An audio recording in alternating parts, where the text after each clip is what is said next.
nosotros podíamos hacer diversas pruebas. Sin embargo, dimos ejemplos en general y ahora yo voy a hablar en forma específica del virus. Pero en la clase anterior, sobre todo métodos indirectos, yo di muchos ejemplos de virus o bacterias. Pero ahora voy a hablar de algunas, son varias técnicas nomás, que son bien propias de los virus. Yo estoy un poco convaleciente del frío, pero poder hablar. Entonces vamos a ver manejo, en el caso de los virus, en particular, que como recién no hablamos tanto de él, vamos a ver lo que es el manejo hasta el laboratorio y la técnica diagnóstica adecuada para investigar el caso de los virus. Y vamos a ver algunos métodos específicos. Ya lo vamos a pasar rápido. El diagnóstico viral es especial en el sentido de que, primero, la primera consideración que cuando vimos métodos directos en bacterias, nosotros veíamos que una de las principales técnicas que hasta el día de hoy se usa en bacterias es que se cultivan placas, como ustedes lo han hecho en el laboratorio, ¿cierto? Pero en el caso de los virus, como ustedes saben, los virus son intracelulares, por lo tanto cultivarlos implica tener cultivos celulares. Y por eso desarrollo de las técnicas diagnósticas fue más lenta hasta que justamente habían condiciones para aislar los virus, que aislar los virus significa cultivarlos. ¿Ya? Entonces el desarrollo del diagnóstico viral ya es entre los años 1950, o sea, el siglo pasado, ¿cierto? ¿Ya? Pero en el siglo XIX ahí teníamos desarrollo y cultivo de bacterias, por eso más adelantadas las bacterias, porque fue más fácil cultivarlas. ¿Ya? El otro, como dice ahí, el cultivo celular tiene elevado costo, ¿ya? Y una infraestructura mayor. ¿Ya?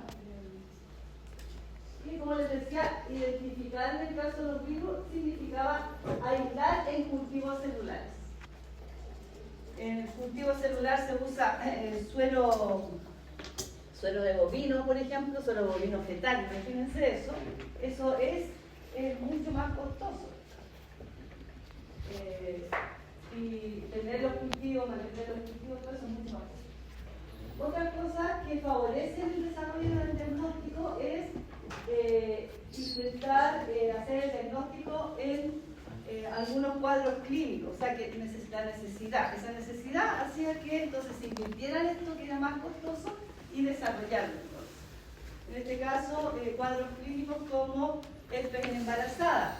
¿Qué pasa con el herpes en embarazada? No sé si hemos visto virus, pero se activa en una mujer, ¿no es cierto? Se puede activar el virus al momento del parto y eso hace que el niño pueda, por ejemplo, aspirar secreciones con virus herpes y tener meningitis viral. Entonces es necesario diagnosticar qué tipo de meningitis es, saber si hay un virus herpes u otro virus involucrado. Entonces se hace un desarrollo, además después de los años 1950 hay mucho más desarrollo para la terapia viral. Por lo tanto se hace necesario, como les digo, desarrollar técnicas. Y hay una de las técnicas que se desarrolló, que esta es especial, tiene un nombre está en inglés, Gel Vial, como un mini frasquito, ¿ya? Nosotros decimos vial igual un mini tubo, que nos permite cultivar a la bacteria y una vez cultivar al virus en cultivo celular y posteriormente hacer una técnica de inmunofluorescencia y hacer la detección de los virus. Entonces les voy a explicar sobre esta técnica, que ojo que todavía se usa para casos súper especiales, citomegalovirus, que es un virus de la familia Viridae, que justamente a través de puede ser transmitido desde la madre al bebé en el nacimiento y es importante hacer el diagnóstico para hacer un tratamiento porque ese puede generar repercusiones neurológicas, dentro de también sordera, por ejemplo, al bebé. Entonces, ese diagnóstico todavía se hace con esta técnica, hasta el día de hoy es la mejor técnica. ¿Ya? Entonces, por eso yo igual se los menciono, de hecho ustedes no lo van a hacer, se hace en laboratorios especiales igual, en pocos laboratorios, pero es importante que ustedes ubiquen que existe. También permitió el desarrollo entonces del diagnóstico viral, el desarrollo de tener anticuerpos monoclonales, la disponibilidad de estos anticuerpos y el desarrollo también que había existido ya de la técnica de la ELISA que nosotros lo vimos, ¿se acuerdan? ¿El diagnóstico viral era para herpes y para citomegalovirus o solamente para herpes también, pero hasta donde yo he averiguado lo que se sigue usando y hasta el día de hoy para el citomegalovirus. Se toma, si mal no recuerdo, la orina de los recién nacidos. Se hace la prueba de sangre y orina de los recién nacidos. Importante también, tengo este cuadrito, siempre se los muestro porque dentro de lo que ustedes ya han visto, el diagnóstico, es importante el momento en que se hace el diagnóstico. Y en los virus, por supuesto, porque la enfermedad viral tiene etapas. Y cuando uno se plantea que va a hacer un diagnóstico directo o indirecto, hay que también saber qué pasa con el paciente, en qué momento está el paciente. Fíjense, aquí están los distintos periodos de la enfermedad. Incubación, pródromo, no sé si la han escuchado esta palabra, eso es un momento en que a uno le duele la cabeza, se tiene unos síntomas inespecíficos, pero todavía no tiene la enfermedad. Eso es el pródromo, así en palabras simples, porque van a dar una cosa más estructurada, pero es eso. Cuando me duele la cabeza, no sé qué voy a tener, algo me va a pasar, ¿ya? Después está el inicio ya con signos y síntomas específicos o bastante más orientados a la enfermedad. Después ya está la fase aguda, la declaración de todos los síntomas. Después viene la recuperación y la convalescencia. Dependiendo de los distintos momentos de la enfermedad, podemos detectar el virus o a lo mejor es más conveniente hacer la detección de los anticuerpos producidos por el agente infeccioso. Entonces, incubación, no vamos a detectar el virus, ¿no es cierto? Y tampoco vamos a tener anticuerpos. Entonces, la incubación no tiene mucho sentido. De hecho, la persona ni siquiera tiene síntomas. Pero como para que sepan que ahí no van a encontrar nada. En el pródromo puedes encontrar el virus, porque está, ¿no es cierto? Justamente va a estar en contacto con aquella, en aquel sitio donde produce la enfermedad. ¿Ya? Pero no es frecuente encontrarlo, sino que ocasionalmente, o sea, menos que más. Y tampoco vas a encontrar anticuerpos. En el inicio de la enfermedad, cuando ya tienes algunos síntomas, sí que podrías encontrar. Por ejemplo, si hay un niño que tiene una bronquitis, ¿no es cierto? Ya ahí tienes la enfermedad, ¿no es cierto? Y vas a encontrar en las secreciones, como ustedes ya han visto, la bronquitis. Pero todo lo que es anticuerpos directos, ¿no es cierto?, no vas a encontrar porque todavía no se han desarrollado. Pero podría estar apareciendo, ¿no es cierto?, la inmunoglobulina M, ¿se acuerdan? La anti-IgM, que son las primeras que aparecen. Por eso que es que aparece ocasionalmente. Ya en la fase aguda, declarados todos los síntomas y signos, puede encontrarlos en ambos. ¿Qué busca, qué encuentra acá? IgM, no los IgG que vienen más tarde. Miren que esto está totalmente coherente con lo que ustedes han estado viendo. Después, la recuperación, ya no encuentras el virus, pero va a empezar a encontrar todo lo que es indirecto, las IgM o la IgG. Todo bastante lógico. ¿Ya? Pero ese más o menos el pensamiento.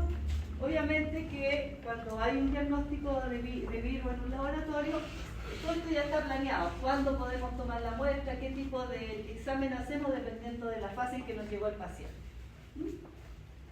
Eso ya va a estar protocolizado en los distintos laboratorios y el médico también tiene que saber en qué fase estoy pidiendo el examen. Ya está recuperado, pero todavía quiero saber cuál es el agente. No voy a pedir, ¿no es cierto?, no voy a pedir detectar el virus, sino que pido una prueba indirecta, o sea, saber la respuesta inmune. Y lo otro importante en el diagnóstico viral, además de saber el momento en que se toman las muestras, qué tipo de examen se va a solicitar, es que los virus son más lábiles. Lábil, siempre les meto esa palabra, lábil o más débil, más inestable, se degrada más fácil. Eso significa, ¿ya? Entonces ahí es importante que las tomas de muestra, al igual que en cualquier tipo de análisis o diagnóstico, la muestra es súper importante. Una mala muestra puede llevarme a un resultado falso negativo. La muestra me degradó, me destruyó el agente, entonces yo no lo voy a detectar. O bien alteró todo lo que es las proteínas del suelo. Entonces, el manejo de la muestra, en este caso pensando que vamos a aislar al virus, estamos pensando en el virus, aislar el virus, es súper importante. No es tan mirar y decir, tomo la muestra, no la voy a procesar aquí y la meto al refrigerador. No es así. Algunos funcionan en el refrigerador a 4 grados, o otros funcionan a menos 20 y otros funcionan a menos 80 grados Celsius. Entonces, en general, las tomas de muestra, obviamente en condiciones asépticas, ¿cierto? Los recipientes estériles, aspirados líquidos, tejidos, todo en recipientes estériles a prueba de derrame. ¿Por qué esto a prueba de derrame? La bioseguridad. Es que estoy buscando que se acuerden. En general, la idea es que la toma de muestra y el procesamiento se reduzcan los tiempos a lo máximo. Algunas veces no se puede, pero eso es. Y lo otro importante es que si se toman las muestras con, en este caso como dice, con hisopo, por ejemplo, llevan antibióticos. ¿Para qué? Para que las bacterias no se multipliquen y finalmente terminen alterando la muestra, alterando el virus.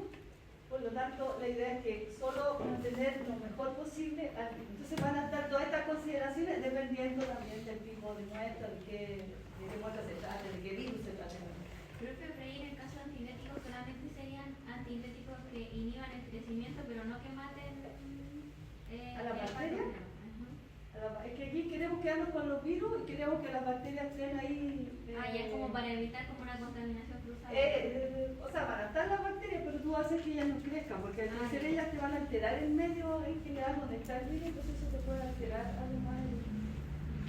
Después, por ejemplo, en el caso de herpes hay medio, y así como para otras muestras, van a haber medios de transporte especiales para mantener el virus, para poderlo cultivar. Seguimos en eso, ¿sí? ¿Estuviese la bacteria era necesario para que los virus se mantuviesen reproduciéndose? No, las bacterias, porque estos son virus que infectan células humanas, no a las bacterias. ¿Y para qué las bacterias? Es que las bacterias van a estar, si yo te tomo una muestra a ti, por ejemplo, nasofaringia, de que atrás de la célula, ahí van a haber bacterias también, pero yo no quiero a las bacterias, entonces las inhibo para proteger a los virus que están ahí con sus células, para protegerlos. Pero, bueno, eso, básicamente. Después, ya, acá está. Entonces, lo que siempre se va a buscar, si se quiere cultivar al virus, es que sea algo rápido, pero algunas veces no se puede porque los laboratorios, por ejemplo, hacen pruebas para 20 muestras y tienen que esperar que lleguen todas las muestras, qué sé yo, cosas así. O por alguna razón ahí que no se puede hacer el la técnica. Entonces, lo que les decía, hay algunos virus que son más rápidos y ya se sabe que, por ejemplo, en este caso, BSR, el virus incisional respiratorio, solamente se puede refrigerar máximo hasta las 24 horas, excepto este virus que hay que hacer procesar al tiro. El incisional respiratorio al parecer es bastante largo. Y si hay que cultivarlo, hay que hacerlo rápido. En la actualidad hay técnicas, por cierto, hay inmunocromatografía para el incisional respiratorio. Sí hay. Entonces es cosa de hacer un test rápido en realidad. Pero si lo quisiéramos cultivar, por ejemplo, para tipificar o cosas más digamos, de investigación, por ejemplo, ahí dice no lo puedes considerar, tienes que trabajar la artículo, tienes que tener esa consideración. Porque como les decía, aquí hay muchas cosas que yo voy a decir que van a depender de cada tipo de virus. Por ejemplo, acá dice no congelar a menos 60. Y dice, la peor temperatura de almacenaje es menos 20, aunque nosotros igual hemos guardado algunos virus, guardamos el rotavirus, pero el rotavirus, ¿se acuerdan? ¿No? Es bastante resistente. Pero en general, esto todos son cosas como de repente generales, porque usted no le puede decir tanta cosa que cuando no se debe congelar, cuando yo tengo el virus en la sangre, y lo que hay que hacer entonces es, dice, sacar todas las células, los blancos, todo eso, y quedarme con el suelo, porque ahí se mantiene mejor. Entonces, todo sintético dependiendo del virus. Y en general, los tejidos no hay que congelarlos, mantenerlos a 4 grados Celsius. Por ejemplo, el caso de tejido, las muestras para papillomavirus. La biopsia, esas no se van a congelar porque pueden generar alterar, entonces destruir el virus. ¿Sí? ¿Por qué 4 grados Celsius si el cuerpo no está a 4 grados? ¿Perdón? ¿Por qué a 4 grados si el cuerpo no está a 4 grados? Uno tendría que pensar que tiene que ser como la misma temperatura. Lo que pasa es que la temperatura de nosotros, claro, pero tú eres un ser vivo que tiene células, está todo funcionando con el metabolismo, pero tú quieres ahora conservar algo. Si tú mantienes a temperatura del ambiente, las enzimas y todo eso empiezan a actuar y te van a degradar a los virus. Por eso que se usan las temperaturas tan bajas. Y ojalá, como te decía, lo mejor siempre es trabajar al tiro. Pero si tienes que hacerlo, puedes conservar a 4. Y decíamos que otras temperaturas buenas eran menos 80, pero menos 20 era como la más baja. Acá, acordarse entonces que pruebas directas donde vamos a visualizar los virus son escasas. Era para eso nomás que yo puse esta foto. Esta foto tiene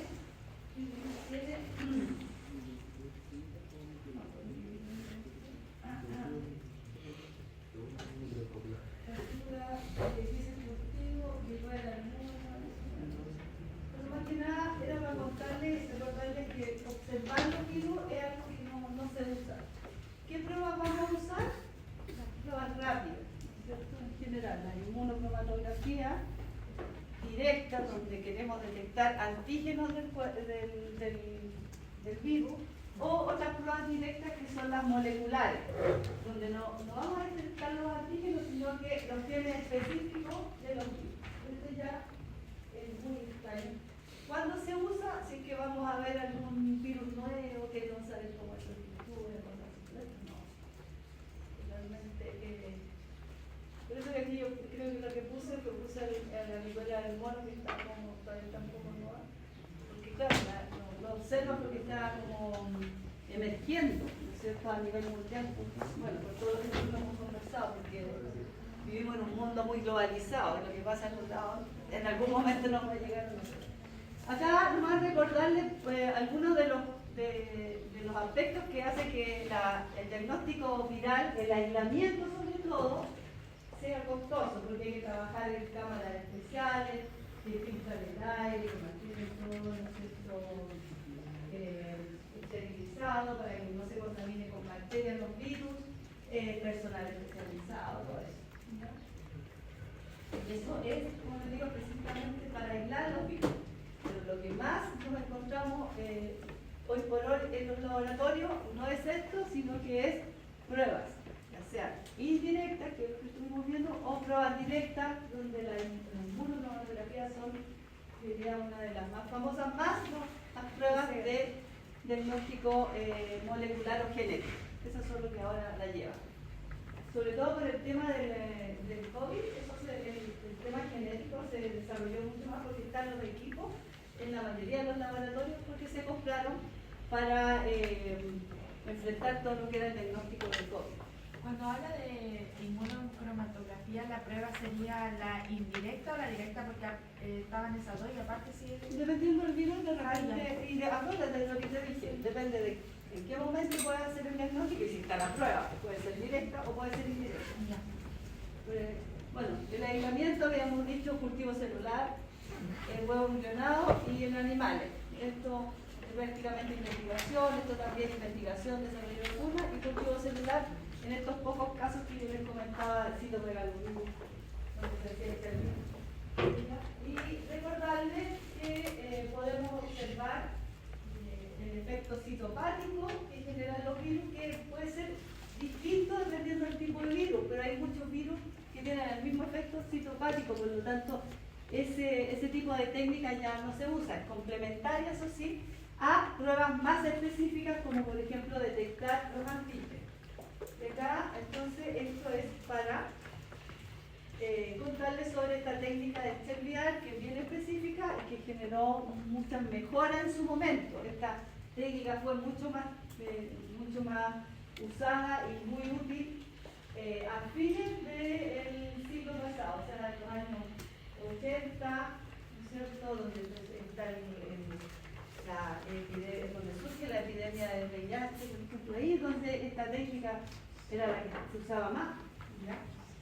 Esta técnica entonces que se llama gel vial. Gel significa lo siguiente, que es como conchita, ¿no? Vial es tubito, un pequeño tubito. Este tubito es un pequeño tubito, entonces, que lo que tiene acá, es un cubre, por decir un objeto circular, en donde vamos a hacer que en este cubre objeto circular que se va a meter dentro de este tubito, ahí va a crecer una monocapa de células. ¿Ya? Células susceptibles al virus que se va a estudiar, entonces ahí van a haber variaciones, porque no todas las células son susceptibles a todos los virus, ¿se acuerdan? Entonces, acá lo que se hace, así como en resumida, es poner este cubre objeto, después se siembran células, y eso se va a demorar un día, 2 días, 3 días, dependiendo del tipo de célula. Ahí hay un líquido, ese líquido es el medio de cultivo, que tiene suelo bovino fetal, azúcares, aminoácidos, vitaminas, incluso antibióticos para que no se contaminen. ¿Ya? Y ahí vamos a hacer crecer las células que van a ser infectadas con la muestra que debería contener el virus. Si el virus está en la muestra, va a dañar la célula, le va a alterar, ¿no es cierto?, toda su estructura, podríamos ver el efecto citopático. Pero el efecto citopático no es tan específico porque de repente puede variar o de repente yo puedo tener mal ojo. Por lo tanto, ahí vamos a usar una mejor prueba que podría ser que a través del anticuerpo detectar si está el virus. ¿Ya? Ahí está. Entonces, acá se muestra ya el gel vial ya con un dibujito, ¿no? Ahí está, eso que está ahí abajo son la monocapa de células sobre el cubre objeto que les dije, dice cubre objeto con una monocapa y ahí se está cultivando con un tejido. Después se centrifuga. Esta centrifugación hace que, digamos, en las etapas de este proceso, hace que las células, que la muestra se adhiera mejor a la célula y la infección, la adhesión viral, ¿se acuerdan de eso? La adhesión viral sea mejor. Eso mejora también el rendimiento de la prueba, o sea que los positivos me den positivos y los negativos me den negativos. Después se incuba para que las células, o para que el virus crezca en las células, si es que está, dice entre 1 y 5 días dependiendo del virus, y después lo que se hace, uno puede observar si hay efectos citopáticos, pero eso no es muy específico, lo que se usa es usar un anticuerpo específico para detectar el virus, pero ese anticuerpo tiene un biofluorescencia y eso amplifica la señal. Obviamente, si le pongo el anticuerpo sin fluorescencia, no vaya a haber nada. Por eso que estas son las formas en que nosotros podemos hacer detección. Y hacemos una lectura en el microscopio de fluorescencia y se ve eso. ¿Ya? Entonces las células infectadas se van a ver totalmente fluorescentes siempre y cuando esté el virus. Si no, el anticuerpo cuando uno lo agrega, uno lava, qué sé yo, y el anticuerpo va a desaparecer y no se va a ver prácticamente oscuro, ¿no? ¿Cierto? ¿Se entiende cómo? Profe, pero aquí, o sea, en el fondo como que el gel vial sería como un medio de cultivo y después al final como para la identificación de la presencia del virus, que por lo visto no es como específico que diga este virus es, pero está vivo y está ahí, esa haría una fluorescencia. Claro, pero la fluorescencia, lo importante es el anticuerpo que comió a una... Pero por ejemplo, en la fluorescencia, supongo que por ejemplo ahí como sale la imagen y lo que nos mostró de los efectos citopáticos, se podría saber qué virus es ese, pero si no, sabría que está presente, pero no cuál es el virus. O sea, la fluorescencia no es la fluorescencia en sí, sino que el anticuerpo que unió a la fluorescencia. Yo voy a tener...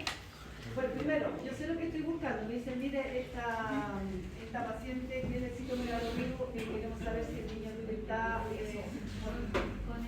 con el virus del citomegalovirus, le tomaron la orina, ¿no es cierto? Hicieron todo este proceso. Entonces ya ¿Qué vamos a tener? Yo voy a tener un anticuerpo anti-citomegalovirus. Voy a tener ese panel. Y entonces esto se hace como con un conocimiento previo a lo que había como diagnóstico. Eso es súper importante porque porque ustedes, los médicos, son los que, acuérdense, hacen el diagnóstico y tienen la sospecha. Yo estoy sospechando de esto, no puedo poner miles de virus, van a ser 2 o 3, a lo mejor, si lo puedo cerrar, o 1, dependiendo de... Por eso ustedes estudian tanto, porque después se hacen mucho más especialistas en un tema. Ustedes son certeros. Esa es una acá el ejemplo, eso sí, es detección del virus específico, en donde la fluorescencia se ve bien centrada en el núcleo, porque como el virus es de ADN, toda la multiplicación viral, digamos, del genoma viral, está, y las partículas, todo está a nivel del núcleo de la célula. Entonces aquí hay mucha proteína que se llama para hacer mucho virus. Ya, aquí lo que les decía, para recordarles que uso actual diagnóstico de infección congénita por citomegalovirus, menolina o saliva de recién nacido. Entonces, son pocas las partículas y por eso se hacen necesarias estas técnicas, que son muy sensibles. Y como son costosas, son para algunas patologías nomás, porque para lo otro ya se ha desarrollado otras técnicas que son más baratas, más rápidas y bastante específicas. Entonces, este es uno de los específicos que yo les quería contar. Seguirles recordando, en virus hay mucha inmunocromatografía, ¿ya? Si nosotros estamos tomando una muestra nasofaringea, se fija que llegó hasta atrás esa nasofaringea, qué doloroso. Y hacemos esta prueba que es una inmunocromatografía. ¿Estamos frente a una prueba directa o una prueba indirecta? Con toda la información que tienen ahí. Ya, eso lo tienen que saber. Sí, es directa, perfecto, es directa. Sí.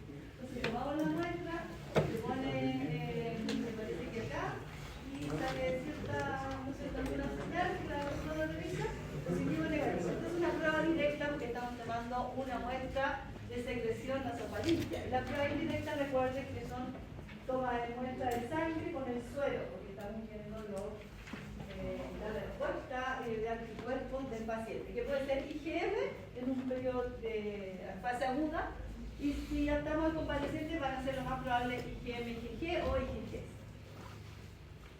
En ese caso recuerden que lo conversamos, eran 2 IgG, que teníamos que ver el aumento de los IgG cuando estamos en convalecencia.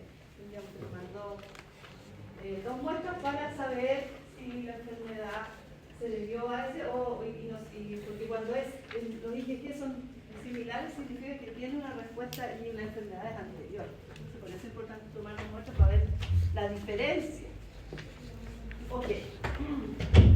¿Qué más nos queda? Y esto ya ustedes lo saben, porque le he estado conversando. O sea, todo lo que es pruebas de diagnóstico directo, en este caso moleculares, a través de la validez genético, han reemplazado muchas pruebas que son sobre todo de cultivo. ¿Ya? En este caso está el PCR y el PCR tiempo real. Algunos ejemplos, más que nada, para carga viral, sirve no tanto de diagnóstico, bueno, también para diagnóstico también está el PCR, sí, PCR. Y también es RT-PCR, porque el material genético del virus VIH es ARN, entonces es un RT-PCR. Bueno, y con un RT-PCR en tiempo real, se mide la carga viral, o sea, cuántos virus están en la sangre. Esto en pacientes que están siendo tratados para saber si el tratamiento está disminuyendo la carga de virus en el paciente. Y también para virus respiratorios, el ejemplo, el COVID, ¿no es cierto? RT-PCR en tiempo real. Y otros virus. ¿Ya? Depende mucho del laboratorio. El laboratorio tiene que implementar. Y, ajá. ¿El PCR se ocupa para tomar diagnóstico? Sí, se usa. Depende, por eso depende del virus y del laboratorio, todas esas cosas dependen. Porque me parece que el PCR, algún ejemplo para VIH, pero me parece que es el confirmatorio. Sí, sí, O sea, el virus respiratorio es casi todo PCR tiempo real. Ahora, se hace panel, acá en la zona se hace panel para todos los virus respiratorios que antes eran por inmunofluorescencia, los 8 virus se hacen por PCR ahora. Entonces, y se hace influenza A, influenza B y PCR, o sea, y COVID para los pacientes hospitalizados. Por PCR, diagnóstico directo. ¿Me fijas? Y depende mucho, Lucy, del laboratorio, porque eso es acá y puede ser que- Por ejemplo, en este caso, o sea, no se hablaba, ya sería el caso hospitalario, pero las pruebas rápidas ya no son para allá. Sí, igual se Siempre usan. están uno- Igual se usan.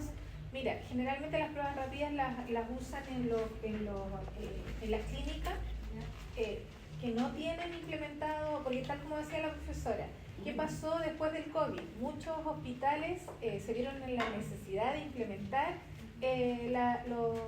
todo el equipamiento para hacer el PCR. Que dicho sea de paso, se hacen con la cabina de flujo laminar, hay que vestirse, toda la cosa. No tan solo para no contagiarse uno, sino que también para mantener la muestra como libre de otra contaminación. Entonces se hace para las pruebas de virus respiratorios, generalmente ya no se hace la inmunofluorescencia, que era lo que se hacía antes, acá en la zona. Nosotros pasamos de la inmunofluorescencia al PCR para los virus respiratorios aquí en San Felipe Lozano. Y lo que se hace es que todavía tú puedes encontrar inmunocromatografías para influenza A, influenza B, en las clínicas sobre todo que no tienen implementado, ¿por qué te digo? Los hospitales tuvieron que hacerlo porque era un tema ministerial. ¿Ya? Entonces, lo que hacen las clínicas o los centros médicos más pequeños es derivar las muestras, ¿ya? Porque ellos no tienen laboratorios de tanta especificidad, pero todavía se usan. Y de hecho, si tú vas a la clínica, te hacen test rápido de influenza con tórula. Ya, y aquí estoy un poco a repasar la respuesta inmune del paciente, ¿no es cierto? Que es la prueba indirecta, que mide respuesta básicamente humoral, la mayoría era humoral, ¿no es cierto? Que tiene la respuesta específica del anticuerpo. Tiene alta importancia también diagnóstica, pero de todas maneras hay muchas de estas pruebas que yo les mencioné que se hacían con los virus, la neutralización, la aplicación de complementos, inhibición de hemaglutinación, todas estas pruebas muchas veces se hacen a nivel de centros de referencia, se siguen haciendo. Digamos, lo que se usa, que es como lo que está preguntando Emilia, lo que está preguntando Emilia, ¿no es cierto? Va a depender un poquito de los centros y son estas pruebas directas a través de la detección de antígenos por inmunocromatografía, o la otra prueba directa muy usada es PCR o RT-PCR con PCR. Ok, ¿ya? ¿No es cierto? Esto es un repaso nomás. Aumento de podemos observar la IgM o los aumentos de la IgG. Tomar una muestra en fase aguda y otra convaleciente, y así tú vas a poder, a través de los IgG, saber si ese es el patógeno que causa la enfermedad. Hay unas pruebas que pueden servir para el VIH, pero actualmente acá es una inmunocromatografía. Y acá hay otra cosa importante que yo hoy día tenía, en la otra clase que les tengo que mencionar. Bueno, mencionarles que existe en general para algunos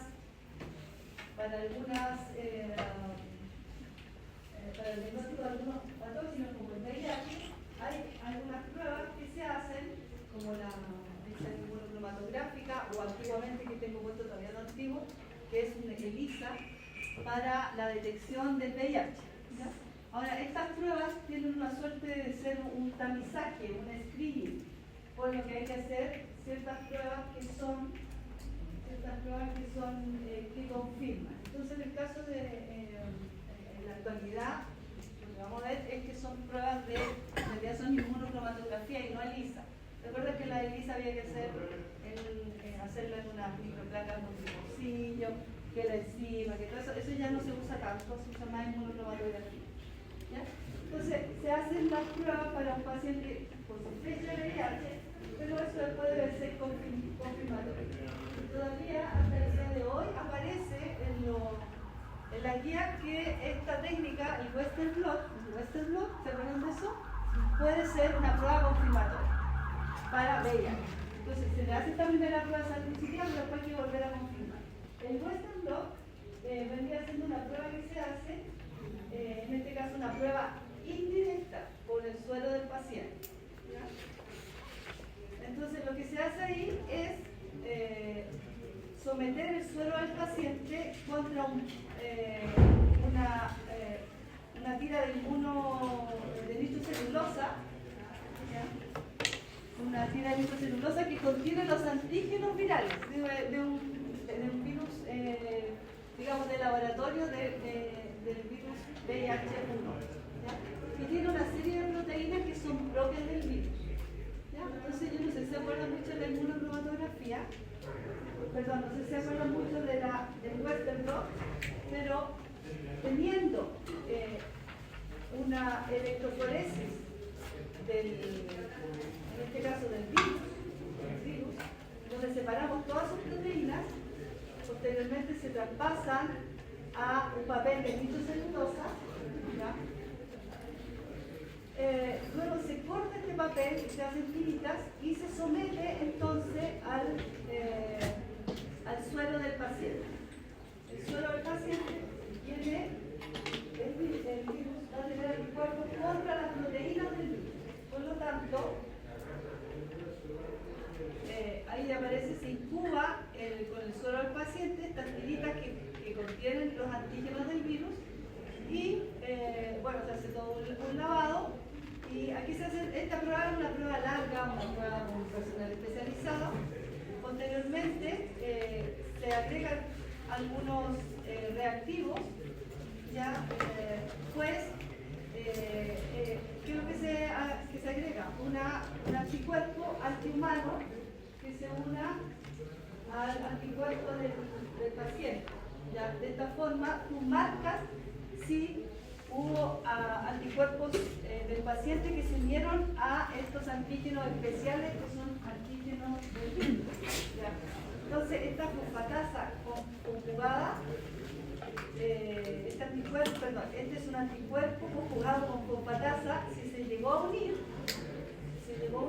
yo le agrego un sustrato, esta fosfatasa me va a cambiar, me va a generar un color en la zona donde se unió esta fosfatasa. ¿Ya? Y eso me resulta en un resultado positivo. Porque si el paciente no tiene el virus, ¿ya? No tiene anticuerpos contra las proteínas, por lo tanto, a la hora que yo agrego este anticuerpo conjugado con fosfatasa, este anticuerpo que es antihumano, no tiene dónde unirse, porque solamente están las proteínas, los antígenos del virus. Entonces, como esto es una prueba de esta clásica, que todavía parece como que se usa, pero no sé si lo hacen, creo que ya no lo hacen porque es más rápido que sea. Pero la confirmación del VIH en el Instituto de Salud Pública lo hace. Sí, por eso digo, si en la guía del Instituto de Salud Pública aparece todavía el Western Blot como prueba confirmatoria. Entonces, la prueba confirmatoria es una prueba, en el fondo, de tipo indirecta porque se usa el suelo del paciente, no se detecta el virus. Pero, como les dije, pues se les mencionaba también pruebas de PCR, permiten ver la carga viral. O sea, después los pacientes se analiza cuántas copias del virus, cuántos virus hay en el que eso, y acá una lista para que se entretengan si quieren. Pero en el fondo esta es una tabla que lo que muestra es que hay mucho desarrollado para cada uno de los virus. Pruebas directas y pruebas indirectas.